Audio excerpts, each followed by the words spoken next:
Hi, my name is Jen Zeiss with NEJM Group, and I'm here with Dr. Eric Rubin, the editor-in-chief of the New England Journal of Medicine, as well as NEJM Group. Along with his appointments at the Journal and NEJM Group, he also holds appointments at Brigham and Women's Hospital in Boston and the Harvard T.H. Chan School of Public Health, also in Boston. Dr. Rubin, thanks so much for being with me. Thanks for having me, Jen. It's a pleasure to talk to a group of librarians.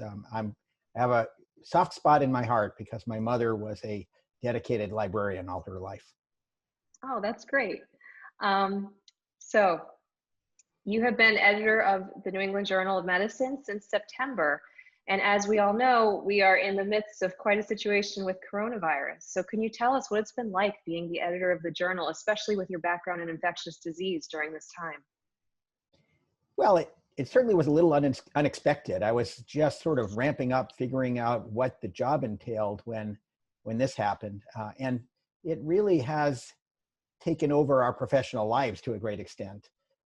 The amount of submissions we get, the amount of work that we have been looking at around COVID-19 has been absolutely overwhelming.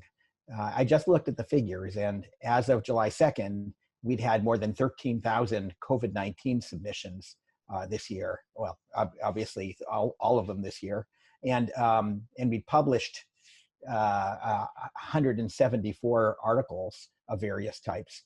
And that number's increased since July 2nd. At the peak, we were getting more than 200 manuscripts a day, and that's a lot of work. It's been fascinating, though, very interesting work, and it feels like we're out there on the front lines trying to make a difference. So tell me about some of these articles. Is there any that stand out in your mind as having the greatest clinical impact that might be of interest? Yeah, I think there are probably a couple of categories where things changed immediately. A few categories, actually. One of them is the early descriptions of the clinical cases. I think that these were very important to people who hadn't yet seen the disease, and that we were helped a lot by what people were seeing in China and then in Europe when the disease finally made it to the US. And so clinicians could be alerted to what it looked like. The second category was the epidemiology of disease. We published early on the fact that human-to-human transmission was occurring, and one of the first examples of transmission from an asymptomatic or at least very mildly symptomatic person. And that, of course, turns out to be important in how we understand the course of the epidemic at this point. And finally, I think the most immediate impacts came from work that we published on treatment, both negative and positive, showing that some of the therapies that were being widely used probably weren't very effective, and introducing new therapies that clearly could make a difference and that are becoming part of routine care almost immediately. And so much of this, so much of these articles have been published in the news media, as well as articles in the news media about preprints. Do you have any advice or any take on preprints that this audience of librarians might be interested in hearing? Well, so my background is as a basic scientist, and in the basic science world, preprints have become an increasingly important part of scientific discourse, because they can get out there very early, usually months at least, sometimes years before they're published. There's some degree of feedback, although that varies quite a bit from area to area.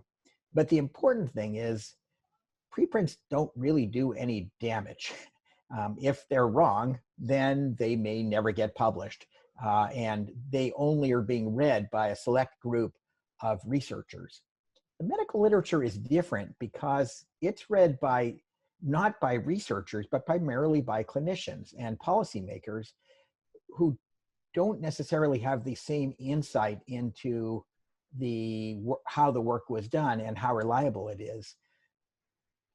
I think that preprints are a really important part of breaking news.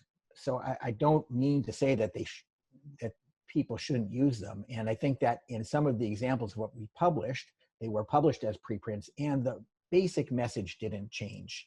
However, there's a lot out there that isn't as good, isn't done as rigorously, and can be quite misleading.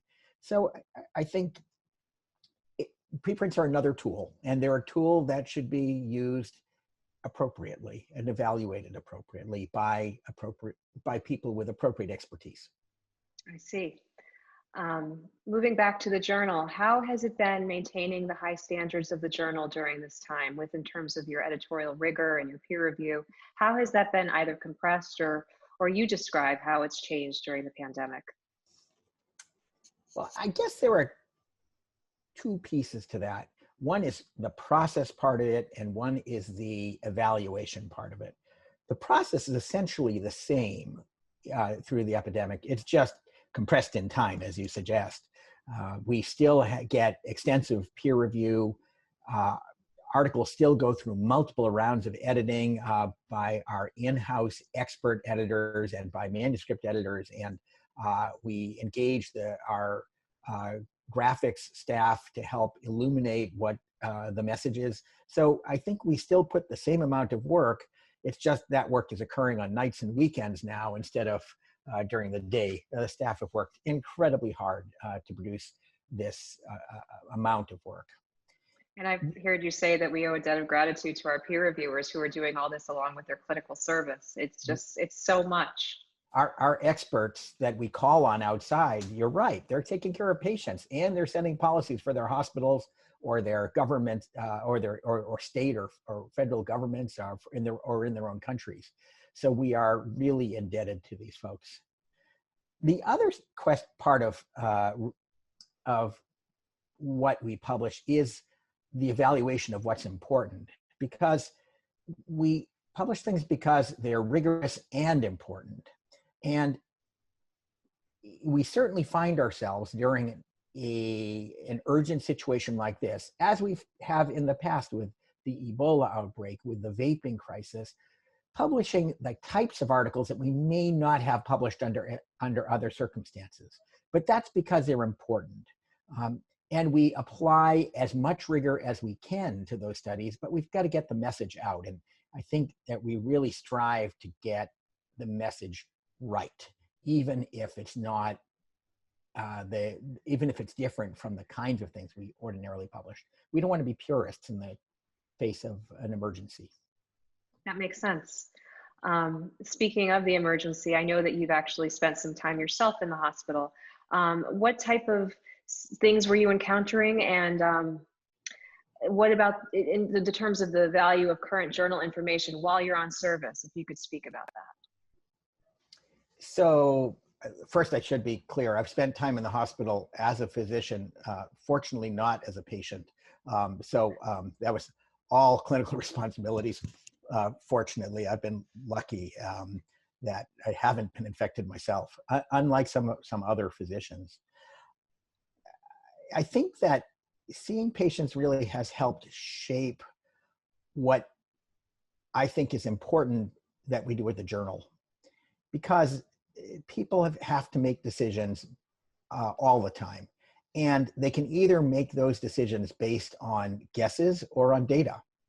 And again, getting back to the question of purism, not all of the data are of the same quality that we'd want if we had a couple of years to think about it, but we don't. So we need to be getting information out there. And during an outbreak, initially we see case reports and case series and things like that, and they're the only data we have. And so it's important to get people that get that out there. And as time goes on, we get into the kinds of things that we're more likely to publish, large retrospective series and case cohorts, moving on to where we are now, which is largely randomized controlled trials, the sort of gold standard. But I think we've gone through that whole spectrum, and I think it's been important because I, as a doctor, want to know something rather than relying on guesswork. And back to those randomized controlled trial, it always comes back to the patients. And I've seen some discussion on Twitter about like medical librarians saying something that they provided helped patients. So that's just so impactful. I think that's right. And I think you put it very well. At the other end of a question is a patient almost all the time. I very much appreciate the ability to access information and get help accessing information when I see patients. I'm not so confident in my ability that I don't look up things with every single patient I see in the hospital, even if it's to make sure that what I know is right or to pretend that I already knew it. But the stakes are high when you're taking care of a patient, and I think we all appreciate whatever help we can get. And on that note, I thank you again, Dr. Rubin, for your time, and thank you for watching. Thanks, Jen.